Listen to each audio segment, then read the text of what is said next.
গাজার যুদ্ধবিরতি ও জিম্মি বিনিময়ের সম্ভাব্য সমাধানে বিশ্ব যখন তাকিয়ে তখন মার্কিন প্রেসিডেন্ট ডোনাল্ড ট্রাম্প আশা প্রকাশ করেছেন এক সপ্তাহের মধ্যেই দেখা যাবে আলোচনায় অগ্রগতি। কিন্তু দৃশ্যপটে দেখা যাচ্ছে এক ভিন্ন কাহিনী, যেখানে ইসরায়েলি প্রধানমন্ত্রী বেনিয়ামিন নেতানিয়াহু যেন ইচ্ছাকৃতভাবে আলোচনার গতি থামিয়ে দিচ্ছেন।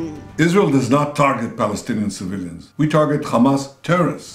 মার্কিন ও ইসরায়েলি কর্মকর্তারা যদিও গত সপ্তাহেই সম্ভাব্য চুক্তির ব্যাপারে আশাবাদ ব্যক্ত করেছিলেন, তবে সামরিক বাহিনী গাজা থেকে সম্পূর্ণভাবে সরবে কিনা এই প্রশ্নে 4 দিন ধরে আটকে আছে আলোচনা। টাইমস অব ইসরায়েলকে দেয়া এক আরব কূটনীতিকের বক্তব্য আরও রহস্য উন্মোচন করেছে। তার ভাষায়, নেতানিয়াহু নিজেই আলোচনাকে টেনে দিচ্ছেন সম্ভবত একটি রাজনৈতিক ক্যালকুলেশনের জন্য।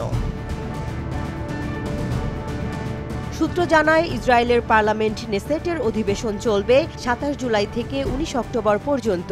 এই সময়ের মধ্যে সংসদ ভেঙে দেয়া কঠিন হয়ে পড়ে। ফলে অনেকেই মনে করছেন, নেতানিয়াহু এই সময়ের মধ্যেই যুদ্ধবিরতির অগ্রগতি ঠেকিয়ে রাখতে চান, যাতে রাজনৈতিক চাপ এড়ানো যায় এবং জোট সরকারের অতি ডান অংশকে সন্তুষ্ট রাখা যায়। এই অতি ডানপন্থীরা গাজার শাসন ক্ষমতায় হামাসকে রেখে যুদ্ধ সমাপ্তির তীব্র বিরোধিতা করছেন। এতে নেতানিয়াহুর সরকার পড়তে পারে সংকটে, এমনকি ক্ষমতা হারানোর ঝুঁকিও রয়েছে।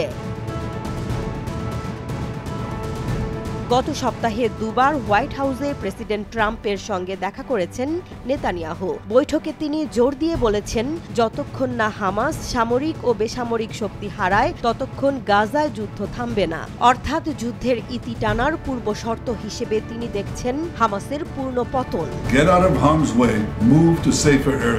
একদিকে বিশ্বজুড়ে যুদ্ধবিরতির জন্য চাপ বাড়ছে, অন্যদিকে গাজার জনগণের মানবিক বিপর্যয় দিন দিন ভয়াবহ আকার নিচ্ছে। ঠিক এই সময়েই যদি রাজনৈতিক স্বার্থে একটি সম্ভাব্য চুক্তি পিছিয়ে দেয়া হয়, তাহলে এর দায় কে নেবে?